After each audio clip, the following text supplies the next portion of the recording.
ન્યૂઝમાં આપનું સ્વાગત છે। હું રિંકુ। હવે સમાચાર જોઈએ વિસ્તાર। હિન્દુ મિલન મંદિર અને ગણેશ ઉત્સવ સમિતિ દ્વારા કોન્ફરન્સ કરવામાં આવી હતી। તેમાં જણાવ્યું હતું કે શ્રી ગણેશ ઉત્સવ સમિતિની સુરતની સ્થાપના ગણેશ ઉત્સવમાં થતા દૂષણો અને બદીઓ દૂર કરવા કરાઈ હતી।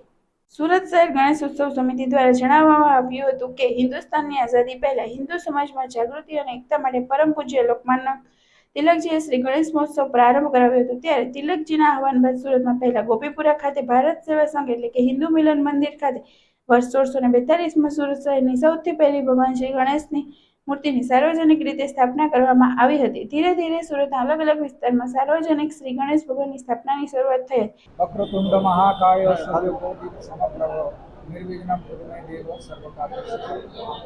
મિત્રો, ગણેશ ઉત્સવ હવે નજદીક આવી રહ્યું છે, ત્યારે વર્ષોથી સુરત શહેર ગણેશ ઉત્સવ સમિતિ સુરત શહેરમાં ગણેશ ઉત્સવ રંગે ચંગે કોમી એટલાસમય વાતાવરણમાં શાંતિથી ગરિમાપૂર્વક રીતે ઉજવાય એને માટે અમે પ્રયાસ કરીએ છીએ।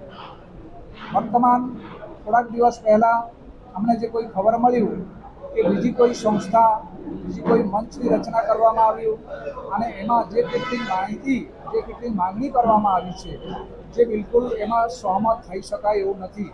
પરિવાર આપણે તાપી નદીમાં મૂર્તિઓનું વિસર્જન કરવાનું અને જે છે મૂર્તિઓ છે એ 18 ફૂટ 20 ફૂટની મૂર્તિઓ બનાવવાની અને મંડપો જે છે મંડપો પણ વિશાળ બનાવવાની, તો આ બધા જે માંગણીઓ છે એ જાહેર જનતાના હિત માટે નથી। માટે ગણેશ ઉત્સવ સમિતિ, સાધુ સંતો અને જે ગણેશ આયોજકો મિત્રો છે એ પણ એમાં સહમત નથી। અમે એના એ કરીશું ઉપર સુધી આપણે વિરોધ, કારણ કે કોર્ટની આદેશ છે, કોર્ટનું હુકમ છે, હાઈકોર્ટ ગુજરાત હાઈકોર્ટનું એ છે જજમેન્ટ છે અને સાથે સાથે સુપ્રીમ કોર્ટના જે ગ્રીન ટ્રિબ્યુનલ છે એ ગ્રીન ટ્રિબ્યુનલ પણ આ અંગે સંપૂર્ણ માર્ગદર્શક છે। તો અમે આ રીતે એને જ અનુસરણ કરીશું, બીજા કોઈને નહીં। આ અમારી વાત છે। હર્ષલ થોડો ક્યાં સમય મિત્ર ન્યૂઝ સુરત।